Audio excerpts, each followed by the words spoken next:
여러분 반갑습니다. 오늘 마더스데이 어머니들 특별한 날이죠. 선물들 좀 받으셨습니까? 어제 우리 애들 보니까 뭐 카드 만들다 뭐 분주하던데 뭐 감추고 막 난리가 났었어요. 저는 뭐 사실 마더스데이 큰 의미가 없습니다. 저에게 중요한 건 한 달 후에 파더스데이가 옵니다. 그렇죠. 그리고 더 중요한 건 그 한 달 후에 우리 이진이 생일이거든요. 이진이한테 은근히 얘기합니다. Father's Day 후에 자기 생일이 있다는 것. 무슨 의미인지 아시겠죠? 스트레스 받지 않게 되기를 바랍니다. 모두가 기쁜 날이 되시기를 바랍니다. 자, 우린 포도원 품꾼들 비유를 보고 있어요. 그런데 이 비유에서 아주 중요한 특징 중에 하나면 뭐겠습니까? 부른 시간이 다 다르다. 그때마다 각자에게 은혜가 있다는 거예요. 그죠? 여러분 생각해 보세요. 만약에 한 10년 전에 하나님이 시간 딱 정해놓고 그때가 마지막이야 했으면 오늘 우리가 여기 앉아 있으나 있었겠습니까? 그러니까 오늘도 은혜인 거예요. 내일도 은혜가 되기를 바랍니다. 그런데 이쯤 되면 여러분 우리는 이제 받은 은혜 혹은 받을 은혜만 생각하지 말고 부르시고 베푸시고 기다리시는 분의 인내와 사랑도 좀 생각해 봐야 되지 않겠냐는 거예요. 특히 어머니들, 우리 어머니들은 자식에게 얼마나 많이 베풀고 기다리셨는지 우리가 어떻게 가늠할 수 자식된 들은 가늠할 수가 없는 거예요. 우리가 앞서 찬송가 525장 불렀지 않습니까? 그 2절이 이렇게 돼 있어요. 돌아와 돌아와 해가 질 때까지. 저는 이 가사가 너무 마음에 와서 왜? 옛날에 부모님이 해가 질 때까지 저를 많이 기다리셨거든요. 그때 생각하면 너무 죄송하죠.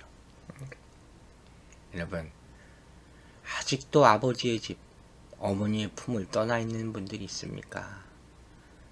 이제 속히 돌아오시기를 간절히 바랍니다. 자, 지난 주일 마지막에 우리가 보상에 대해서 얘기하면서 마쳤죠. 보상은 크게 두 가지. 하나는 compensation이라는 거예요. 손실에 대한 보상. 그만큼 갚아주는 거죠. 또 하나는 reward라는 거예요. 상급이라고 저는 표현했어요. 이건 뭐예요? 플러스 알파로 받는 거. 어머니께 받은 것은 여러분 돈으로 계산할 수 없는 상급이에요. 항상 플러스 알파죠. 그렇습니까? 그리고 우리는 이것을 이미 이 땅에서 받아 누렸고 앞으로 천국에서 하나님 아버지의 더 큰 상급을 누리게 될 줄로 믿으시기 바랍니다. 그런데 문제는 뭐예요? 이 땅에 살면서 우리는 이 사실을 너무 자주 잊어버리고 사는 거예요. 그 받은 은혜, 받은 사랑 그렇게 금방 잊어버려요. 왜 그런지 모르겠어요. 그래서 베드로도 마태복음 19장 27절에서 그런즉 우리가 무엇을 얻으리까? 이 얘기하고 있는 거예요 지금. 자 이제 생각해 봅시다. 이제 이쯤 되면 이 베드로의 대답이 뭐가 잘못인지 알아야 돼요. 즉 모든 것을 버리고 라는 말은 어떻게 바뀌어야 돼요? 모든 것을 받고로 바뀌어야 돼요. 또 무엇을 얻으리까 하는 말은 어떻게 바뀌어야 되겠어요? 그럼 어떻게 하면 이제 보답할 수 있겠습니까? 이렇게 바뀌어야 되는 거예요. 그렇죠? 여러분 어머니 은혜라는 노래 다 아시잖아요. 나실 때 괴로움 다 잊으시고 기르실 때 밤낮으로 애쓰나 마음. 가사 가운데 이런 말이 있죠. 하늘 아래 그 무엇이 높다 하리요. 어머니의 은혜는 가히 없어라. 한이 없다. 하는 거예요. 하나님의 은혜는 어떻습니까? 그보다 더 크시죠. 우리는 이미 이 은혜를 받았어요. 말씀을 받았어요. 언약을 받았어요. 그죠? 여러분 지금도 계속 받고 있습니까? 아멘이죠. 그럼 그런데 뭘 또 구해요? 그만큼 받았으면 되지. 이제는 정말로 감사하고 베풀며 사는 여러분들 되시기 바랍니다. 그래서 예수님께서 20장 28절에서 이렇게 얘기했어요. 마태복음 20장 28절 보세요. 인자가 온 것은 섬김을 받으려 함이 아니라 어떻게 해요? 도리어 섬기려 하고, 그 다음 더 중요한 말이 나오죠. 자기 목숨을 많은 사람의 대속물로 주려 함이라. 즉, 이 땅에 예수님이 오신 목적은 뭐예요? 주려 왔다. 나는 주려고 왔어. 받으려는 마음은 이만큼도 없어. 또 구체적으로 뭘 줘요? 대속물로 주셨다. 이건 대신 죽었다는 뜻 아니에요. 즉, 내가 죽어서 저 사람이 산다면 나는 죽겠다. 기꺼이 죽겠다. 이게 사랑이에요.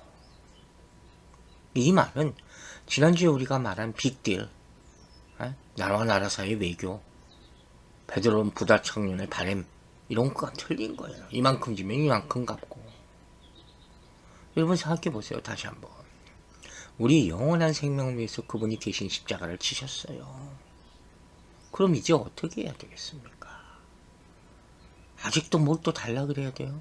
생명을 받았는데 아직도 흥정해야 됩니까? 그래서 예수님께서 마태복음 10장 8절에서 이렇게 말씀하세요. 병든 자를 고치며 죽은 자를 살리며 나병 환자를 깨끗게 하며 귀신을 쫓아내되 어떻게 했어요? 너희가 거저 받았으니 거저 주라. 믿으시면 아멘 하시기 바랍니다.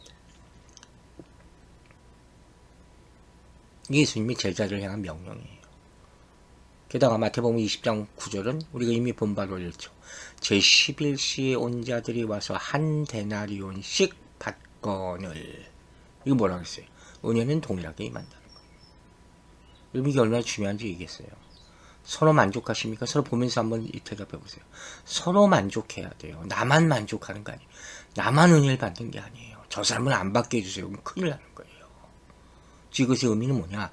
하나님이 보수를 주시는 데 있어서 일한 대로 주는 게 아니라 얼마만큼 일했냐 그 따져서 주는 게 아니라 어떻게 해요?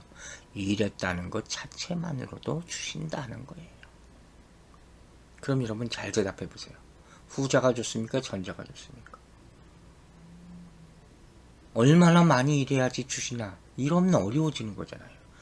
근데 일하기만 하면 주신다는 거예요. 부름에 응답하기만 하면 주신다는 거예요. 할렐루야죠. 즉 주인은 얼마나 많은 수확을 얻었느냐 이거 묻지 않아요. 다만 명하신 바를 어떻게 믿고 따랐느냐. 충성되이 일했으면 그만이라.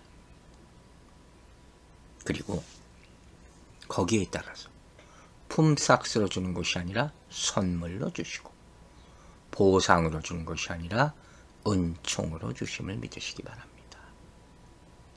여러분 보통 사람들 보면 교회 일도 그런 것 같아요. 뭐 대단한 일, 큰 일 해야 된다고 생각해요. 그러나 성경은 절대로 그렇게 얘기 안 해요. 마태복음 25장 23절 아시죠? 그 주인이 이르되 잘하였도다 착하고 충성된 종아. 그 다음에 뭐라고 했어요? 내가 적은 일에 충성하였으며 내가 많은 것을 내게 맡기리니 네 주인의 즐거움에 참여할지어다 하고. 중요한 건 뭐예요? 하나님과 함께 기쁘게 일한다는 것.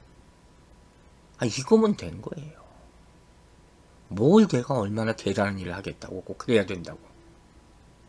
여러분 하나님께서는 믿음과 감사와 충성 이것만을 원하심을 믿고 지키시기 바랍니다. 자, 그런데 뭐예요? 문제가 생겨요. 믿음, 감사, 충성 여기서 끝나면 얼마나 감사해요. 다행인데 무슨 문제예요? 마태복음 20장 10절 봅니다. 먼저 온 자들이 와서 더 받을 줄 알았더니 그들도 한 데나리온씩 받은지라. 뭐가 문제인지 아시겠죠? 더 받을 줄 알았더니. 이게 품꾼들의 감춰진 마음이었어요. 이 순간 갑자기 행복이 깨지기 시작하는 겁니다. 감사는 날아가는 거예요.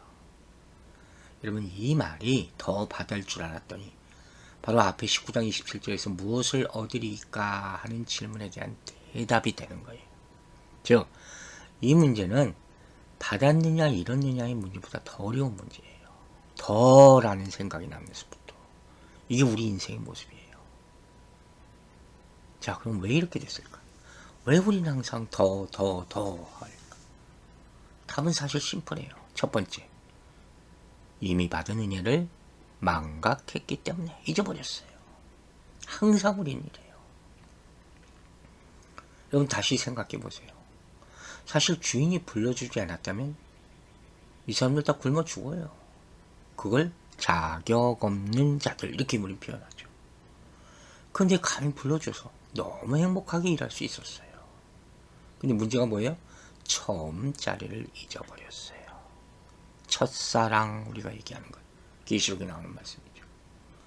여러분 처음 사랑, 처음 자리, 처음 부르심 절대 잊지 마시기 바랍니다.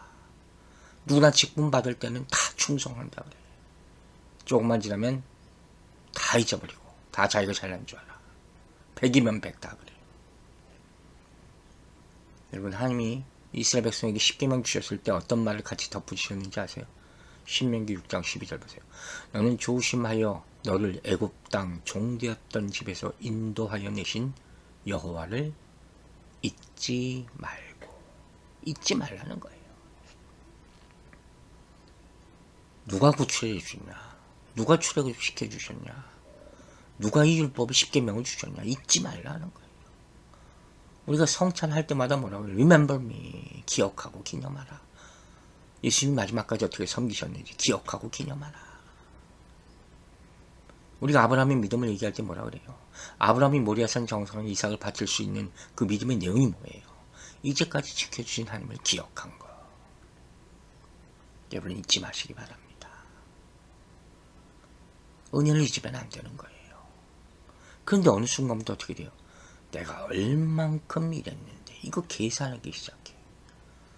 그 순간부터 행복이 깨지고 은혜가 망각되고 그 결과 원망과 불평이 터져 나오기 시작하는 거예요. 자, 그런데 예수님 뭐라고 말씀하세요? 누가복음 17장 10절에 이런 말씀이 나와요. 이와 같이 너희도 명령받은 것을 다 행한 후에 일을 마쳤어요. 그 다음에 뭐라고요? 우리는 무익한 종이라. 우리가 하여야 할 일을 한 것뿐이니라 할지니라. 우리가 할 말은 이 말밖에 없어요. 내가 이만큼 했는데요가 아니에요. 내가 일을 잘했는데가 아니에요. 우리는 무익한 종이라. 착하고 충성된 종아는 하나님께서 하시는 거지. 우리가 들어야 될 소망이고. 여러분 잊지 마세요. 우리는 무익한 종일 뿐이에요. 여러분이 많이 들어보셨던 예를 하나 들어서 설명을 할게요. 어떤 집에서 어머니가 자식에게 심부름 시키고 잘하면 그 대가로 항상 돈을 줬다는 거예요. 용돈 훈련시킨 거죠. 근데 어느 날부터인지 엄마가 깜빡 잊어버리고 용돈을 못 줬어. 그러자 그게 쌓이니까 아이가 불만을 품고 학교 가면서 편지를 이렇게 써놓고 갔다는 거예요. 엄마가 어쩐 때 안 준 것 얼마, 또 아무 때 안 준 것 얼마 이렇게 쭉 썼어요. 꽤 돼 보니까. 이걸 보고 어머니가 가슴이 억장이 무너져. 그리고 답을 합니다. 뭐라고 했을까요? 아시죠? 내가 내 뱃속에 10달 동안 있었던 것 공짜. 젖 먹여준 것 공짜. 밥 먹여준 것 공짜. 학교 보내준 것 공짜. 자, 이 어머니의 답장을 읽어보고 그 아들이 크게 깨닫고 다시는 돈 달라는 얘기를 안 했다. 그런 말이죠. 여러분 이제 다시 돌아와 생각해보세요. 답해보세요. 하나님 자녀된 것 공짜죠. 죄사함 받은 것 공짜. 오늘까지 받은 은혜가 충만한 것 공짜. 게다가 하늘나라까지 가게 해주신 것 할렐루야. 더 바랄 것이 없어요. 모든 것이 감사와 은혜예요. 근데 뭘 더해? 여러분 절대로 은혜를 잊지 마시기 바랍니다. 자, 두 번째 이유. 더 받을 줄 알았더니. 왜 그래요? 기대가 깨졌어요. 기대가. 우리가 항상 이런 게 있어요. 물론 약속한 한 데나리온을 받기는 했는데 내심 마음속으로 이거예요. 더 받으리라고 기대하는 것. 누구에게나 다 이거 있죠. 왜 이럴까요? 왜 더 할까요? 그 약속의 가치를 모르기 때문이에요. 지난주에도 얘기했잖아요. 그게 얼마나 귀한 건지를 잊어버리는 거예요. 그래서 만족을 못하기 때문이에요.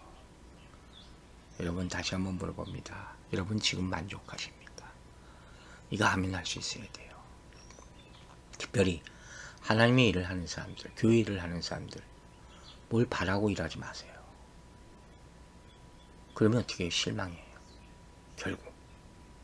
그래서 하나님의 일을 하는 사람은 많지만 하나님의 뜻대로 하는 사람은 많지 않은 거예요. 탕자에 비유 나오는 형. 자기 일은 충실히 해요. 성실한 사람이에요. 그러나 마음은 아버지의 뜻에 있지 않잖아요. 이게 문제인 거예요. 얼마나 많은 사람들이에요. 우리가 잘 아는 요나 보세요. 요나. 억지로 하나님의 일을 하는 것 같아 보이는 사람. 그죠? 물고기 뱃속에 들어가자 그때 깨닫고 하나님 앞에 구원을 감사하기는 해요. 그런데 토해내고 나서 니느웨에 내린 심판을 하나님이 거두시겠다 하니까 이 사람 뭐라 그래요? 요나서 4장 1절 이렇게 얘기해요. 요나가 매우 싫어하고 성내며. 아니 지가 뭐라고. 지가 어디다 대고 화를 내. 여러분 이거예요. 하나님의 일을 해요. 억지로 해요. 그러나 마음은 하나님의 뜻에 있지 않은 거예요. 그 결과가 뭐예요? 하나님의 마음을 기쁘게 해주지 못하는 거예요. 여러분 우리가 하는 일이 하나님의 마음을 기쁘게 해주지 못하는 일이라면 아무 의미가 없어요. 여러분 잘 들으세요. 자기 몫이라는 게 있어요. 자기 몫. 여러분 뭔지 아세요? 2절에서 얘기했잖아요. 한 데나리온 약속 받음. 족함을 안다는 것. 이게 신앙이에요. 이게 진짜 믿음이에요. 가장 어려운 것이라 그랬잖아요. 도대체 이거 언제 깨달을 겁니까? 이걸 깨닫지 못하니까 결국 어떻게 돼요? 원망으로 이어지게 되는 것이죠. 그 마태복음 20장 11절이에요. 받은 후 집주인을 원망하여 이르되. 그 결과 너무 당연하죠. 왜 원망했어요? 그 이유가 그 다음에 나와요. 12절에 나중은 이 사람들은 1시간밖에 일하지 아니하였거늘 그들을 종일 수고하여 더위를 견딘 우리와 같게 하였느니라. 아니 왜 우리가 똑같이 주냐 하는 거죠. 이걸 뭐라 그래요? 저 사람은 이만큼 받았는데 나는 이만큼 받았는데. 이건 뭐예요? 비교, compare 하는 거예요. 비교하는 거. 오늘 이 얘기하는 거예요. 여러분 먼저 생각하세요. 우리가 하나님의 일을 한다 할 때 절대로 자신의 사역에 대해서 자랑하지 마세요. 또 상대방의 누군가의 일을 무시하지도 마세요. 이게 정말 잘못하는 거예요. 절대 그래서는 안 되는 거예요. 왜? 우리는 인간은 한계가 있잖아요. 누군가의 행동을 볼 때 외적인 것만 보지 그 숨겨진 동기를 몰라요. 볼 수 없어요. 여러분 볼 수 없어요. 결정적으로 경고합니다. 그리스도께서 다시 오셔서 우리 일을 판단하실 때 정말 여러분 깜짝 놀랄 사람 많을 거예요. 왜 그런지 아세요? 내가 의롭다고 생각하는 사람이 그렇지 않을 경우가 있기 때문에. 그래서 우리 자신부터 회개해야 되는 거예요. 그러므로 여러분 절대로 비교하지 말라는 겁니다. 그럼 우리 일상 가운데 한번 생각해 봅시다. 왜 비교합니까? 여러분 왜 비교해요? 왜 비교해요? 내 것이 작다고 느끼니까 그러는 거 아니에요. 그죠? 저기 여기서 할 말이 많죠. 저 어렸을 때 형과 항상 비교하거든요. 그렇게 남도 비교하고 나도 비교하고 항상 경쟁적으로 자랐어요. 뭘 하든지. 근데 그 가운데 항상 내가 느꼈던 게 뭐냐면 내가 새 옷 가져보는 게 소원이었거든. 항상 나는 물려받아. 형 입던 것, 형 쓰던 것. 그게 너무 화가 났어. 그 결국 어머니의 사랑에 대해서 의심하게 되는 거예요. 참 이게 가슴 아픈 일이죠. 근데 지금 와서 생각해보면 분명 내 옷은 그냥 옷이 있어요. 입을 옷이 없는 것도 아니에요. 사실 새 옷을 안 사준 것도 아니지. 근데 형이 받은 게 더 커 보이는 거지. 그 원망이 생기는 거예요. 그 바로 다른 사람이 뭐가 잘 되면 사촌이 돈을 사면 배가 아프다. 이게 자존심 상하는 거예요. 그래서 이런 말을 하잖아요. 누구보고 나라를 위해서 죽으라면 따라 나서는 사람이 거의 없는데 기분 나빠 죽겠다는 사람 그렇게 많다. 한국 사람들 극단적이에요. 좋아서 죽고 나빠서 죽고 심지어 기분 나빠 죽겠다. 이게 뭡니까 여러분? 자, 지금부터 왜 비교하면 안 되는지를 설명을 합니다. 잘 들으세요. 첫 번째, 비교가 시작되는 곳에서 만족과 기쁨이 사라지게 됩니다. 그렇죠? 그때부터 우리는 즐거움이 없어져요. 나는 항상 모자랄 것 같으니까. 이게 어떻게 되는지 아세요? 이게 병이 돼요, 병. 여러분, 현대인에게서 가장 어려운 병이 뭔지 아세요? 우울증이라는 거예요. 이거 참 무서운 병이에요. 왜? 결론은 자기가 죽든지 누구 하나 죽이든지 둘 중에 하나예요. 즉 우울증에 걸리면 정신적으로 이미 자살을 하고 있는 거예요. 언제 죽을지 몰라요. 문제는 이 병이 어디서부터 비롯되는지 아세요? 끝없이 남과 자신을 비교하는 데서부터 비롯되는 거란 말이에요. 방법을 알려드릴게요, 여러분. 지금 현실 속에서 은혜를 찾아야 돼요. 또 내가 처한 처지 속에서 절대적 은혜를 발견할 수 있어요. 이렇게 한 사람이 있어요. 누군지 아세요? 노아. 홍수 상황 가운데 하나님의 은혜를 찾았어요. 창세기 6장에 나오잖아요. 노아 found favor in the eyes of the Lord. 어떤 상황에서 홍수로 다 죽는데 자기는 하나님의 은혜를 발견하였다. 할렐루야. 여러분 한번 생각해 보세요. 우리 평생 비교하며 살아요. 우리 인생이 그래요. 워낙 경쟁하며 사니까. 목사들이 제일 싫어하는 말이 뭔지 아세요? 다른 교회하고 비교하는 거예요. 우리 항상 얘기하잖아요. 남들도 하는데요. so what? 여러분, 내가 가진 것 그 사람은 안 가질 수도 있잖아요. 내가 잘하는 것 못하는 것이 있죠. 다른 사람은 반대로 못할 수도 있고 잘할 수도 있는 거예요. 그거 당연한 거 아니에요? 우리는 왜 서로 다릅니까? 여러분 그 이유를 아세요? 하나님께서 다 다른 목적으로 창조하셨기 때문이에요. 믿습니까? 에베소서 2장 10절에 이렇게 얘기해요. 아주 좋은 말씀이에요. 우리는 그가 만드신 바라. 그리스도 예수 안에서 선한 일을 위하여 지으심을 받은 자니. 믿습니까? 이게 우리예요. 여러분이에요. 여러분 하나님이 여러분을 창조하심을 믿으시기 바랍니다. 그런 목적이 있죠. 무슨 목적이에요? 하나님의 영광을 나타내는 것이죠. 즉 이 말은 그만큼 여러분은 완전하다는 거예요. 확신하세요. 이 믿음이 가장 기본적인 거예요. 이걸 신앙적인 자존심이라고 하는 거예요. 누가 뭐라 그래도. 하나님이 나를 창조하셨고 나는 그만큼 완전하다. 여러분은 하나님의 작품이에요. 아멘입니까? 하나님은 절대로 실수하지 않으십니다. 그러므로 이제 우리는 하나님의 목적을 이루어내도록 순종하기만 하면 되는 것이에요. 자, 비교하면 왜 안 되나? 비교하기 시작하면 만족과 기쁨이 사라진다. 자, 비교하면 안 되는 두 번째 예외예요. 비교는 소명의 적입니다. 여러분, 비교는 하나님의 부르심, 하나님의 콜링에 역행하는 모습이에요. 우리가 항상 저지른 잘못이 뭔지 아세요? 남의 눈치 보는 거, 남의 인정받으려는 거, 사람의 인정받으려는 거. 그거 하지 마세요. 사람들이 있는 게 안타깝지만 그래요. 오늘은 여러분 좋아할지 몰라요. 그러나 내일은 싫어할 수 있는 게 사람이에요. 여러분이 더 잘 아시죠?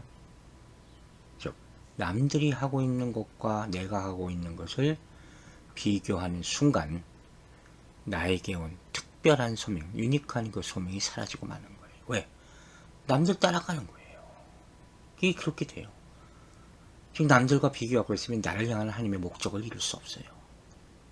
잊어버려요. 순식간에. 여러분 다시 한번 생각해 보세요. 왜 남의 생각이 중요합니까? 하나님의 뜻이 중요하지. 아멘입니까? 성경을 보면 이 비교에 대한 아주 재미있는 비유가 나오죠. 뭔지 아시죠? 바로 요한복음 20장에 나오는 요한과 베드로의 관계예요. 그 모습이 이 안에 딱 들어가 있어요. 이 둘이 은근히 경쟁 관계란 말이에요. 먼저 요한복음을 보면 요한은 자기 이름을 부르지 않습니다. 요한이라는 말이 안 나와요. 대신 항상 3인칭으로 불러요. 뭐라고 불러요? 예수님이 사랑하시는 제자. 이게 무슨 표현이냐면 한 발짝 떨어져서 고고히 보겠다는 거예요. 나는 예수님이 사랑하는 제자, 너희들은 그냥 제자, 이거예요. 그러니까 겸손으로 볼 수도 있지만 교만한 면도 감춰져 있는 거예요. 그런데 여러분, 예수님 누굴 더 사랑하세요? 똑같이 사랑하시는 거예요. 누굴 더 사랑하시는 분이 아니에요. 삶 가운데도 이런 일이 있어요. 비교하지 말라는 거예요. 특히 부부들, 다른 부부와 비교하지 마세요. 자녀들 비교하지 마세요. 절대로 그러지 마세요. 다 장점이 있으면 단점도 있는 거예요. 자, 이 모습 보면 그 다음에도 나와요. 예수님이 베드로를 회복시키시잖아요. 내가 나를 사랑하느냐. 그리고 뭐라고 하세요? 내 양을 먹이라. 소명을 주시는 거예요. 이 어마어마한 소명을 받았어. 근데 베드로가 바로 후에 뭐라고 그러는지 아세요? 요한복음 21장 21절 보세요. 이에 베드로가 그를 보고 예수께 여짜오되 주님, 이 사람은 어떻게 되겠습니까? 요한 얘기하는 거예요. 아니 지금 이 엄청난 소명을 받는 가운데서 지금 그것만 생각해야지. 얘는 어떻게 될 거야? 그걸 왜 물어봐? 참 안타까운 순간이에요. 여러분, 동역은 경쟁이 아니라 함께함이라고 했어요. 믿으십니까? 여러분 각자가 잘할 수 있는 일을 하면 되는 거예요. 그걸 어떻게 해야 되냐? 이것도 성경이 얘기해요. 히브리서 12장 1절과 2절 봅니다. 이러므로 우리에게 구름같이 둘러싼 허다한 증인들이 있으니 모든 무거운 것과 얽매이기 쉬운 죄를 벗어버리고 인내로서 우리 앞에 당한 경주를 하며 믿음의 주여 또 온전하게 하시는 이 예수를 바라보자. 여기 나오잖아요. 각자를 위한 경주가 있어요. 이 경주는 서로 이기는 경주가 아니에요. 그럼 오로지 푯대 대신 예수를 바라보고 하는 경주예요. 그래서 여기서 이 경주를 가다가 시선을 옆으로 돌리는 순간 균형을 잃게 되는 거예요. 아웃 오브 트랙. 여러분 트랙을 지키세요. 내 트랙이 있어요. 잊지 마시기 바랍니다. 사랑하는 여러분, 우리가 모든 경주에서 이길 수 없죠. 그러나 주님과 함께하는 경주는 이길 수 있습니다. 자, 이 말씀 다시 묵상하면서 제가 육상 경기를 다시 떠올렸어요. 다시 봤어요. 동영상 하나를. 그러면서 영감을 하나 얻었어요. 그러면 이 사람들이 육상, 이 선수들이 출발할 때는요, 각자 1, 2, 3, 4 트랙이 다 정해 있잖아요. 그런데 거의 공통적으로 한 바퀴 돌고 나면 단거리, 중장거리 자유롭게 가요. 한 바퀴 돌 때까지는 자기 트랙대로 가야 되고, 스케이트도 그러더라고요. 이것에서 영감을 얻었어요. 우리가 예수 믿을 때 어떻게 해요? 처음에는 말씀대로 믿는 거예요. 율법 지키면서. 그죠? 그러나 나중에 더 성숙하게 되면 성령이 인도하시는 대로 가시기 바랍니다. 그럼 글자 그대로 믿음의 주요 온전케 하시는 주님만 바라볼 수가 있습니다. 자, 세 번째. 특별히 신앙을 비교하지 마세요. 자, 고린도전서 4장 5절 읽겠습니다. 그러므로 때가 이르기 전 곧 주께서 오시기까지 아무것도 판단하지 말라. 우리가 너무 많이 저지르는 잘못이에요. 여러분, 아무것도 판단하지 마세요. 특히 신앙에 대해서, 남의 신앙에 대해서. 우리는 신앙생활을 할 때 하나님 대신 심판자가 되지 않아야 돼요. 절대로. 왜? 복과 은혜를 내주신 분, 심판하시는 분은 오로지 하나님이에요. 하나님이 고유권한이에요. 이걸 왜 내가 하려고 그래? 저 사람은 어떻고, 이 사람 믿음이 어떻고. 은근히 비판하는 거. 하여튼 교회 좀 다녔다면 누구나 다 이래요. 자, 이 모습을 베드로로부터 보는 거예요. 여러분, 베드로는 젊은 부자 예수님이 떠나가는 걸 봤죠. 결국 예수님이 버리라는 것을 못 버리고. 그런데 자기는 따내는 모든 것을 버리고 예수님을 따르기로 했잖아요. 자기에 비하면 이 부자 청년은 아무것도 포기하지 않은 거잖아요. 근데 이 부자는 예수는 못 믿었어도 아직도 부자야. 그죠? 반면 자기는 아직도 가난한 어부야. 예수를 따른다 그랬는데. 그러니까 뭐 좀 주세요 하는 거 아니에요. 이 모습이 바로 마음속으로 부자와 자신을 비교하고 있는 모습이라는 거예요. 이게 우리 안에 다 있는 거예요. 감춰진 모습이에요. 여러분, 오늘 마지막으로 생각해 보세요. 여러분의 감춰진 불만이 뭡니까? 오늘 본문을 잘 보면 주님과 나와의 문제를 볼 때는 항상 공평해요. 인정할 수밖에 없는 거죠. 거기다 뭐 불평을 해요. 약속한 것인데. 그런데 다른 사람과 비교하기 시작하면서부터 불공평하다 하는 거예요. 누구나 그래요. 자, 답을 알려드릴게요. 이거 어떻게 해야 돼요? 하나님과 나의 관계, 이것이 정말 확실해지고 절대적이 되고 극대화가 되면 다른 사람이 뭐하든지 상관 안 하는 거예요. 신경 안 쓰죠. 아니, 하나님이 사랑이 100인데 뭘 다른 사람이 뭘 바꿨 말건 그 무슨 상관이 있어요. 아멘 되십니까? 여러분, 가끔 이런 분 봤어요. 아니, 저 사람에게는 왜 저런 큰 은혜를 준지 모르겠어요. 내가 볼 때는 별거 아닌 것 같은데. 또 이러면서 이런 얘기도 해요. 아, 이 사람들에게는 이런 사람은 왜 은혜 못 받죠? 왜 복 안 받죠? 참 이해할 수가 없어요. 그죠? 흔히 듣는 얘기예요. 오래전에 어떤 분이 저한테 이런 말을 한 적이 있었어요. 목사님 같은 분이 이렇게 고생하시는지 참 이해가 안 가네요. 아, 이야기까지 들을 땐 너무 감사했어. 기도해준다는 얘기겠죠. 그런데 그리고 나서 마지막에 이런 얘기를 해서 제가 너무 가슴 아팠어요. 뭐라 그러셨냐? 한번 두고 볼게요. 제가 너무 충격을 받고 너무 가슴이 아팠어요. 뭘 두고 봐요, 자기가? 아니, 내 인생을 왜 자기가 두고 봐요? 죄송합니다. 이런 걸 가지고 교만도 가져가지라 하는 거예요. 여러분, 난 괜찮아요. 하나님의 은혜 가운데 살고 있어요. 왜 하나님이 하시는 일을 자기가 이렇군 저렇군 판단을 합니까? 여러분, 누가 진정으로 복되고 불행한지는 하나님만 아시는 거예요. 알잖아요. 부자라고 해서 복받고 가난하다고 사업이 실패했다고 해서 그 사람 저주받은 겁니까? 아니잖아요. 만약 그렇게 생각한다면 억울하게 순교받은 사람, 억울하게 순교당한 사람, 이 사람 뭐라 그럴 거예요? 그 장례식장 가서 아이고 불쌍해라 이럴 거예요? 그 사람 가장 하나님께 영광 돌리는 거예요. 그게 그리스도인이에요. 마지막으로 로마서 14장 4절 보세요. 남의 하인을 비판하는 너는 누구냐? 그가 서 있는 것이나 넘어지는 것이 자기 주인에게 있음에 그가 세움을 받으리니 이는 그를 세우시는 권능이 누구에 있어요? 주께 있습니다. 아멘이죠. 자, 결론입니다.